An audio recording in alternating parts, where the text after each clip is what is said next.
Assalamualaikum warahmatullahi wabarakatuh. Pada pertemuan kali ini, kita akan membahas mengenai perubahan iklim dan pemanasan global. Pertama-tama, sebelum kita memasuki materi, perkenalkan, saya Suardi dengan NIM 04222005 dari kelas Fisika 2022A. Sebelum kita membahas topik apa saja yang akan kita pelajari pada pertemuan kali ini, pertama-tama kita akan membahas mengenai tujuan pembelajaran terlebih dahulu. Yang pertama yaitu menjelaskan konsep mengenai perubahan iklim. Kemudian mengidentifikasi apa saja penyebab terjadinya perubahan iklim. Kemudian yang ketiga yaitu menjelaskan konsep pemanasan global. Berikutnya kita akan membahas mengenai topik-topik apa saja yang akan kita pelajari pada pertemuan kali ini atau pembahasan kali ini. Yang pertama kita akan membahas mengenai konsep perubahan iklim. Nah, dalam topik yang ini kita akan membahas apa sih perubahan iklim itu. Lalu topik yang kedua itu penyebab perubahan iklim. Pada topik ini kita akan membahas mengenai penyebab-penyebab apa saja yang atau apa saja yang dapat menyebabkan terjadinya perubahan iklim.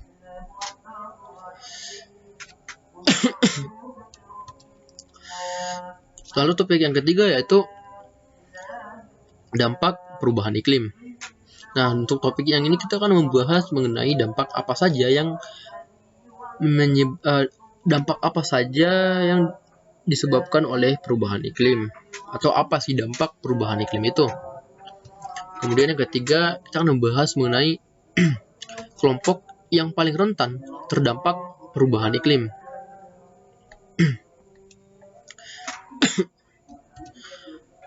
Nah, topik yang kelima yaitu hal yang dapat dilakukan untuk menanggulangi perubahan iklim. Nah, di topik yang ini kita akan membahas mengenai hal apa saja sih yang dapat kita lakukan untuk menanggulangi perubahan iklim itu. Lalu topik yang keenam yaitu konsep pemanasan global. Nah, di topik yang keenam ini kita akan membahas mengenai apa sih pemanasan global itu. Lalu topik yang ketujuh yaitu mengenai fakta-fakta perubahan lingkungan akibat pemanasan global. Lalu topik yang terakhir yaitu solusi untuk mengatasi pemanasan global.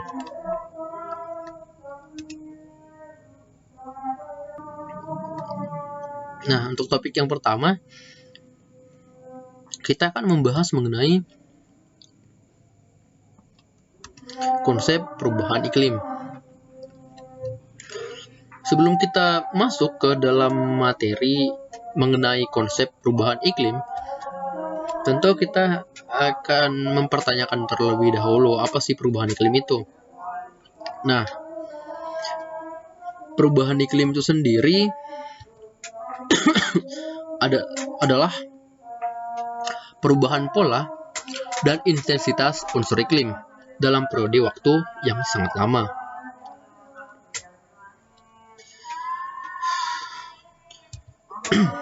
Perubahan iklim juga mengacu pada perubahan jangka panjang dalam suhu dan pola cuaca. Berikutnya kita akan melangkah ke topik yang berikutnya, yaitu topik yang kedua, yaitu mengenai penyebab perubahan iklim. Sebelum kita melangkah ke materi, tentu di sini kita akan mempertanyakan terlebih dahulu apa yang dapat menyebabkan terjadinya perubahan iklim, atau apa sih penyebab perubahan iklim itu. Nah, dari pertanyaan-pertanyaan ini tentu kita akan membuat sebuah perkiraan mengenai apa sih penyebab terjadinya perubahan iklim itu. Nah, daripada menerka-nerka, langsung saja kita akan membahas mengenai perubahan iklim. atau penyebab terjadinya perubahan iklim. Nah, yang pertama, mohon maaf, berdasarkan laporan Intergovernmental Panel on Climate Change (IPCC) pada tahun 2013, dalam satu abad terakhir terjadi percepatan pemanasan global akibat meningkatnya produksi gas rumah kaca (GRK) di atmosfer yang berasal dari penggunaan bahan bakar fosil serta aktivitas manusia lainnya seperti perubahan dan alih fungsi lahan. Alih fungsi lahan sendiri itu kita kenal sebagai perubahan fungsi dari suatu lahan. Misalnya dari lahan pertanian kemudian dirubah menjadi lahan untuk industri maupun untuk pabrik-pabrik seperti itu. Kemudian laporan khusus IPCC tentang pemanasan global 1,5 derajat Celcius pada tahun 2017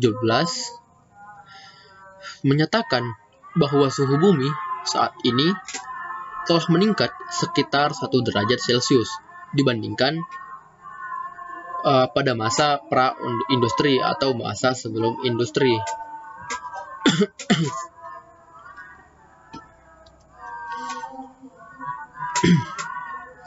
Sebelumnya kita telah membahas mengenai gas rumah kaca.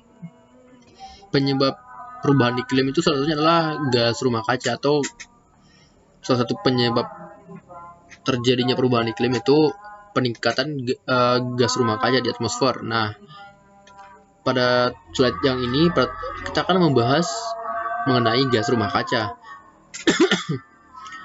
Pembahasan mengenai gas rumah kaca ini akan dibagi menjadi ke dalam 3 sesi atau 3 topik seperti itu. Nah, untuk topik yang pertama atau bagian A yaitu mengenal gas rumah kaca. Nah, pada topik yang ini kita akan mengenal terlebih dahulu apa sih gas rumah kaca itu.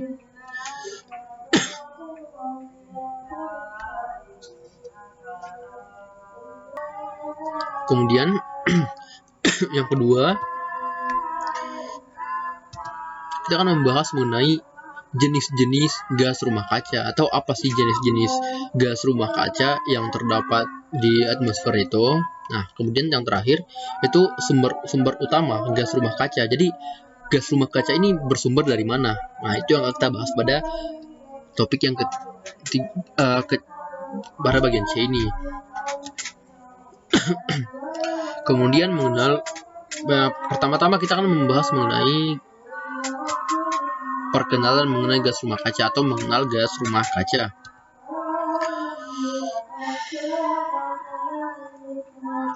Gas rumah kaca GRK adalah gas yang terkandung di dalam atmosfer. Gas ini dihasilkan dari aktivitas alam maupun manusia yang menyebabkan pemanasan global dan perubahan iklim. Kemudian kita akan membahas mengenai jenis-jenis gas rumah kaca. Tahu apa saja sih jenis-jenis gas rumah kaca itu?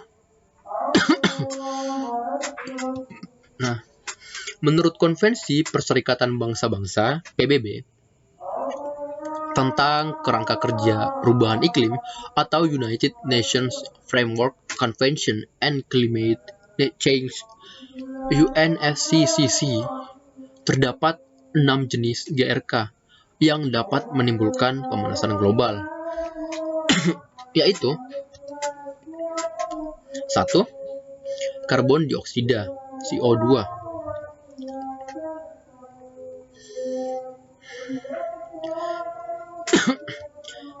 Karbon dioksida merupakan polutan yang berasal dari pembakaran batu bara atau bahan bakar fosil lain, termasuk untuk pembangkit listrik, mesin industri, dan kendaraan.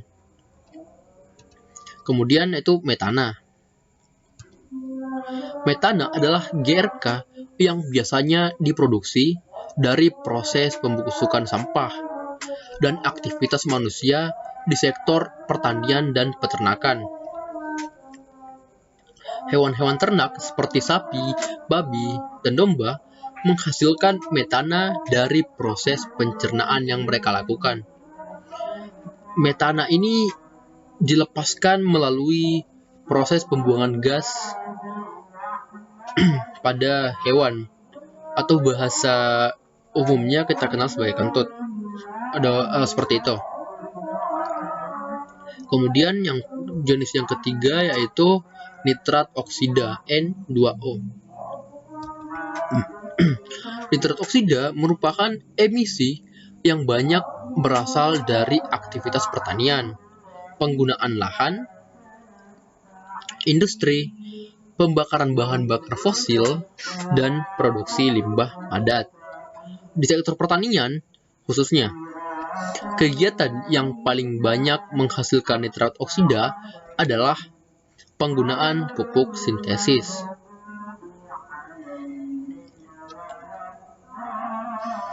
Pengelolaan pupuk kandang dan pembakaran sampah pertanian.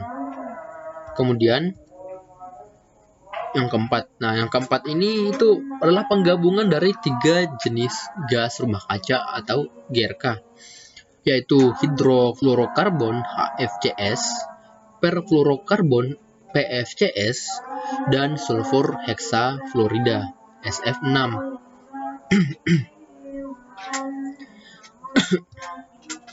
Gas berfluorinasi bersumber dari aktivitas yang berhubungan dengan manusia. Hidrofluorokarbon biasanya dimanfaatkan sebagai bahan pendingin, propelan aerosol, pelarut, dan penghambat api. Penggunaan hidrofluorokarbon sebagai pendingin seperti pendingin udara yang biasa dipakai di rumah, gedung, maupun kendaraan dapat menyebabkan zat ini menjadi salah satu sumber emisi. Sementara itu, perfluorokarbon merupakan bahan kimia, terutama CF4, karbon tetrafluorida, dan C2F6, heksafluoroetane, buatan manusia yang dihasilkan dari proses industri dan digunakan dalam manufaktur. Terakhir, sulfur heksafluorida biasanya digunakan dalam pemrosesan magnesium dan manufaktur semikonduktor, serta gas pelacak untuk mendeteksi kebocoran. Nah, berikutnya kita akan membahas mengenai sumber utama gas rumah kaca. Emisi GRK secara global disumbang oleh berbagai sektor, yaitu energi, lahan, dan hutan, pertanian, industri, dan terakhir yaitu limbah. Sektor energi menyumbang hampir 3/4 dari emisi global. Emisi terbesar di sektor energi berasal dari pembangkit listrik dan panas, transportasi, dan manufaktur. Nah, kemudian kita akan masuk ke dalam topik yang ketiga.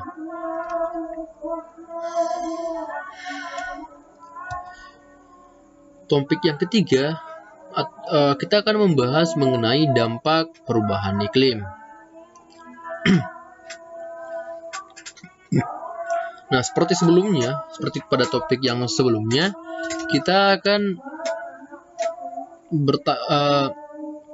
membuat semacam pertanyaan mengenai topik yang kita bahas. Nah, pada topik yang ini kita akan mempertanyakan apa saja dampak dari perubahan iklim, atau apa sih dampak perubahan iklim itu. Nah, pertanyaan-pertanyaan ini kemudian akan kita jawab pada pembahasan mengenai dampak perubahan iklim.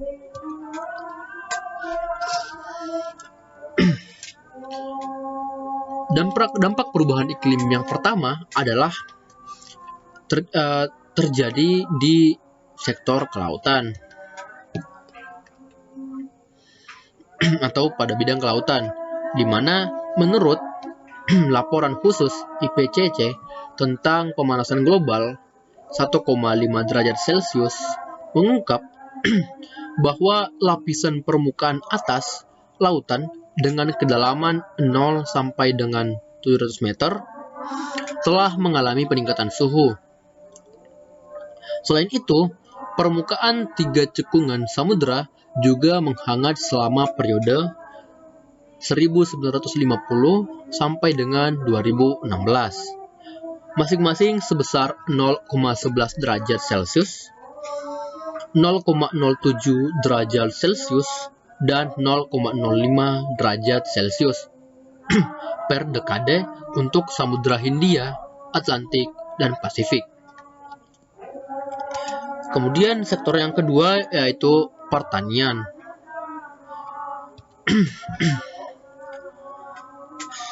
Gelombang panas, perubahan suhu, serta curah hujan mengakibatkan penurunan hasil panen. Jika hal-hal di atas terjadi dalam waktu yang berkepanjangan, maka hal tersebut dapat mengancam ketahanan pangan masyarakat di tingkat dunia atau di tingkat global. Menurut laporan khusus IPCC tentang pemanasan global 1,5 derajat Celcius, tren suhu dan curah hujan telah mengurangi produksi tanaman dan hasil panen, terutama pada tanaman gandum, jagung, padi, dan kedelai. Kemudian yang di sektor ketiga yaitu kesehatan.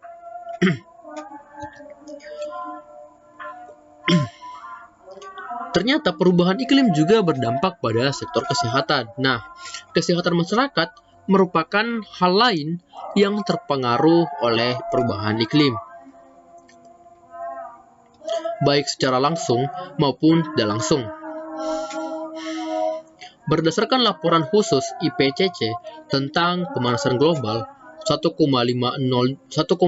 derajat Celcius, gelombang panas yang memperburuk kualitas udara dapat menimbulkan gangguan pernapasan.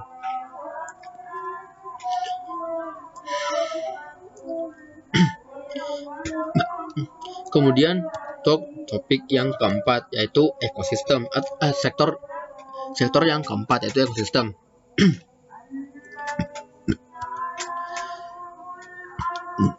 Perubahan iklim tak hanya berpengaruh pada kehidupan manusia, tetapi juga berdampak pada kelangsungan hidup tumbuhan dan binatang. Contohnya, IPCC memperkirakan jika suhu permukaan bumi naik hingga 2 derajat Celcius, maka sekitar 18% serangga, 16% jenis tumbuh-tumbuhan, dan 8% vertebrata atau hewan bertulang belakang, makhluk atau hewan bertulang belakang akan punah. Berikutnya kita akan membahas mengenai topik yang keempat. Kelompok apa saja sih kelompok yang paling rentan terhadap dampak perubahan iklim? Nah, sebelum melangkah ke dalam materi, kita akan membuat sebuah pertanyaan untuk memicu pemahaman kita mengenai kelompok apa saja yang paling rentan terdampak perubahan iklim. Nah, selain pertama-tama kita kan mempertanyakan terlebih dahulu kelompok apa saja sih yang paling rentan terdapat perubahan iklim, atau kelompok apa sih yang rentan terdampak perubahan iklim. Nah, pertanyaan tersebut akan kita bahas, akan kita jawab atau bahas di slide yang berikutnya.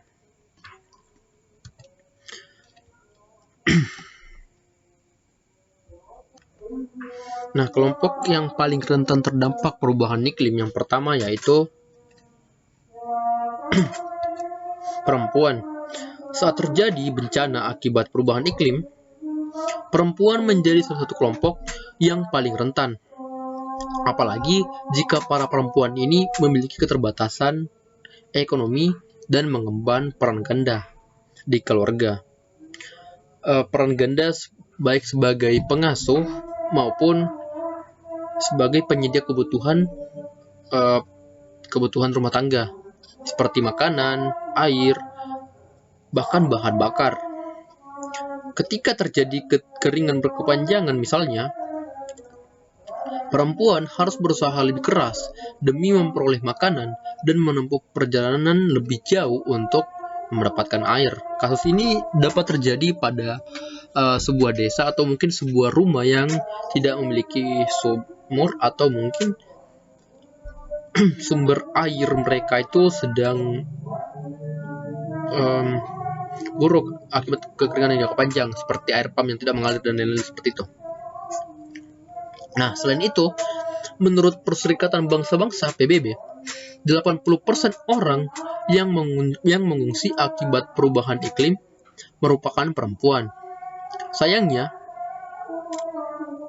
tempat pengungsian yang tersedia seringkali tidak dilengkapi fasilitas pendukung yang memadai, seperti penerangan yang cukup dan sanitasi. Tempat pengungsian biasanya tak memiliki area terpisah untuk perempuan dan laki-laki.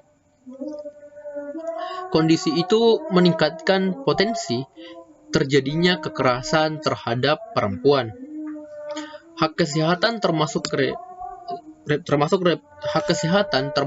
kesehatan reproduksi mereka pun terabaikan akibat dari perubahan iklim ini.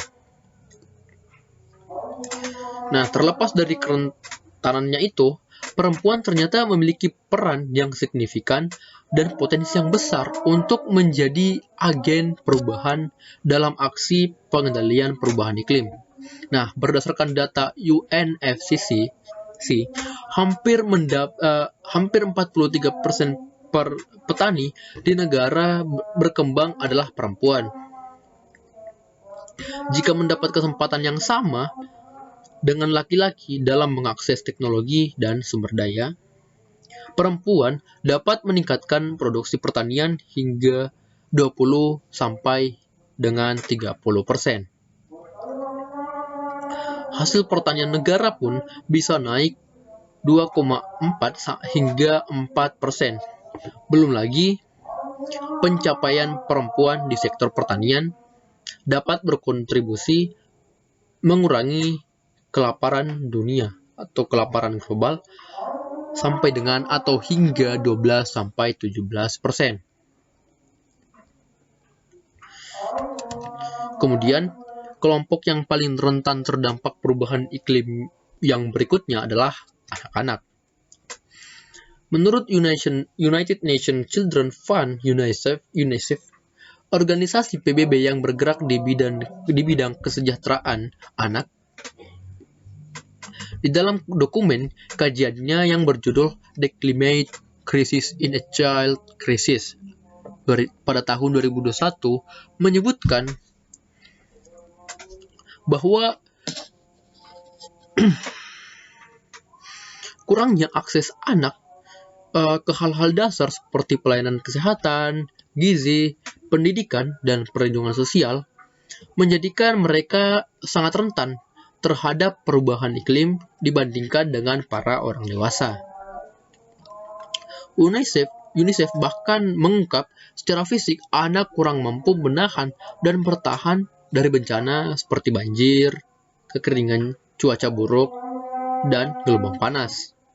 Selain itu, mereka lebih mudah terpengaruh polusi bahkan pada dosis paparan yang lebih rendah. Mereka juga lebih berisiko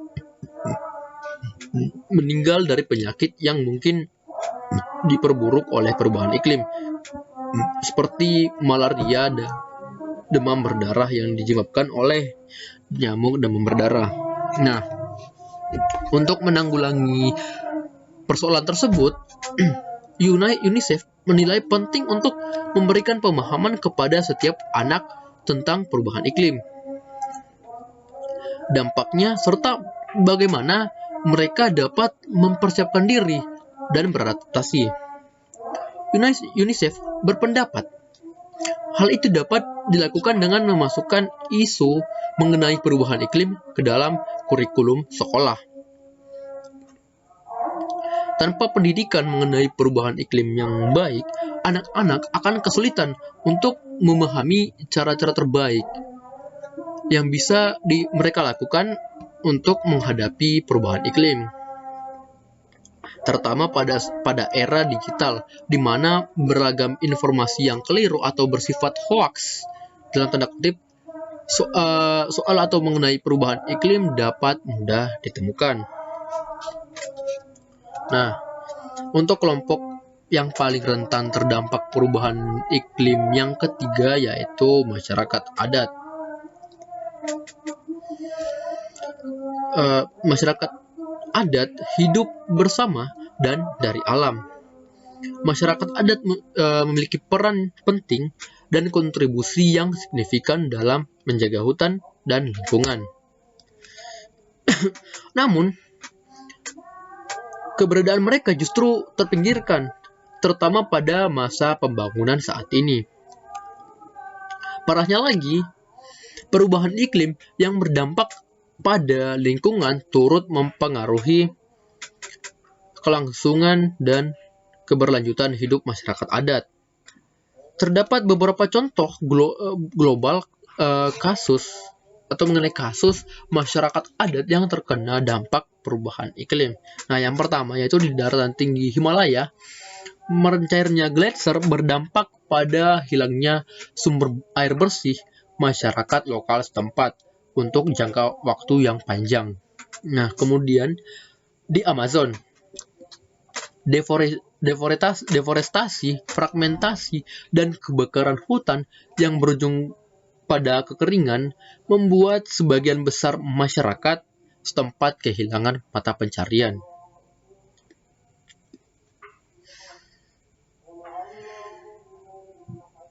Nah, itu tadi contoh-contoh yang dapat saya jelaskan mengenai contoh kasus masyarakat adat yang terkena dampak perubahan iklim. Nah, berikutnya kita akan membahas mengenai hal apa yang dapat dilakukan untuk menanggulangi perubahan iklim.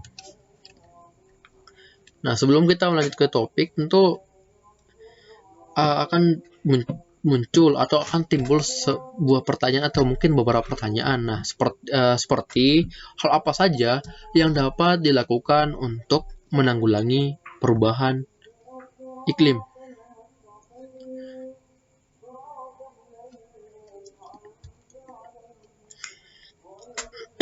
Nah, hal-hal yang dapat dilakukan untuk menanggulangi perubahan iklim antara lain, yang pertama yaitu mematikan lampu atau peralatan elektronik lainnya jika tidak digunakan. Hal ini untuk menggunakan energi secara bijak, terlebih energi listrik yang dihasilkan dari pembangkit listrik tenaga nuklir misal, atau mungkin tenaga diesel yang memungkinkan terjadinya polusi udara, sehingga lebih baik jika menghemat energi listrik tersebut dengan cara mematikan lampu atau peralatan elektronik lainnya jika tidak digunakan. Nah, yang kedua itu mengurangi penggunaan kendaraan bermotor milik pribadi, terutama untuk perjalanan yang relatif dekat. Seperti yang kita tahu bahwa pada kendaraan itu untuk bisa menghasilkan tenaga terjadi pembakaran. Nah, dari hasil pembakaran itu tentu menghasilkan gas buang atau polusi. Nah, polusi ini akan berkumpul di atmosfer dan dapat mengakibatkan perubahan iklim. Nah, dengan mengurangi penggunaan kendaraan bermotor milik pribadi, terutama untuk perjalanan jarak dekat, maka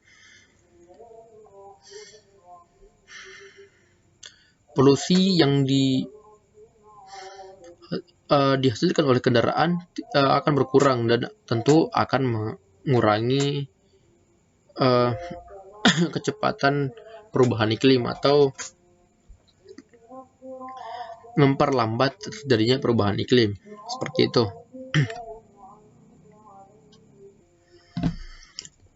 Nah, terus lalu yang ketiga yaitu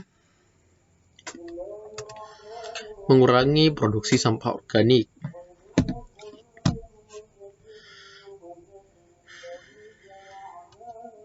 Lalu topik yang keenam yaitu konsep pemanasan global. Sebelum kita membahas mengenai konsep pemanasan global, tentu akan muncul beberapa pertanyaan seperti apa sih pemanasan global itu, atau apa itu pemanasan global. Nah, pemanasan global merupakan gejala peningkatan rata-rata suhu permukaan bumi berdasarkan analisis data yang dihimpun oleh para ilmuwan di Institut Goddard NASA untuk Studi Luar Angkasa (GISS). Bumi telah mengalami peningkatan suhu global rata-rata lebih dari 1 derajat Celcius sejak tahun 1880. Badan Meteorologi Dunia (WMO) memprediksi kenaikan suhu udara hingga 1,5 derajat Celcius pada tahun 2024. Lalu topik yang ketujuh yaitu fakta-fakta perubahan lingkungan akibat pemanasan global. Sebelum kita membahas mengenai fakta-fakta mengenai perubahan lingkungan yang disebabkan oleh pemanasan global, maka kita akan terlebih dahulu membuat pertanyaan untuk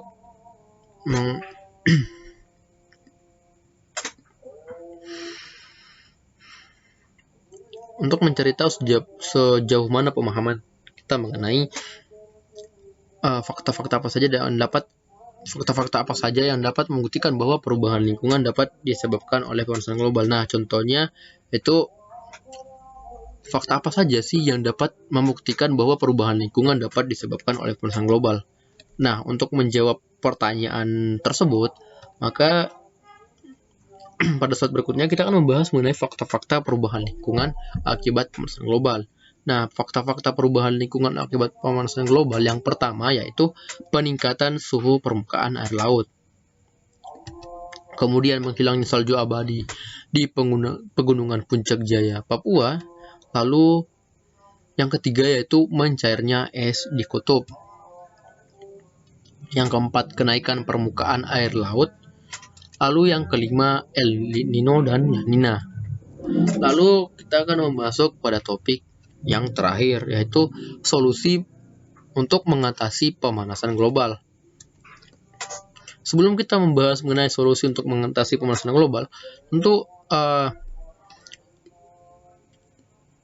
kita akan mempertanyakan terlebih dahulu atau membuat pertanyaan terlebih dahulu mengenai solusi apa saja sih yang dapat kita lakukan untuk mengatasi pemanasan global. Nah, contoh dari pertanyaan itu hal apa saja yang dapat dilakukan untuk mengatasi pemanasan global. Nah, solusi pemanasan global yang pertama yaitu menggunakan sumber energi yang terbarukan yang untuk mengurangi polusi atau emisi buang seperti itu. Lalu pengembangan teknologi yang ramah lingkungan. Teknologi yang ramah lingkungan tentu saja tidak atau mungkin mengurangi gas emisi buang yang dilepaskan ke atmosfer. Nah, salah satu contoh pengembangan teknologi yang ramah lingkungan adalah pengembangan mobil listrik. Seperti yang kita tahu bahwa mobil listrik tidak menghasilkan gas emisi buang yang akan dilepaskan ke atmosfer. Demikian atau sekian pertemuan pada hari ini atau pertemuan kali ini, dan terima kasih.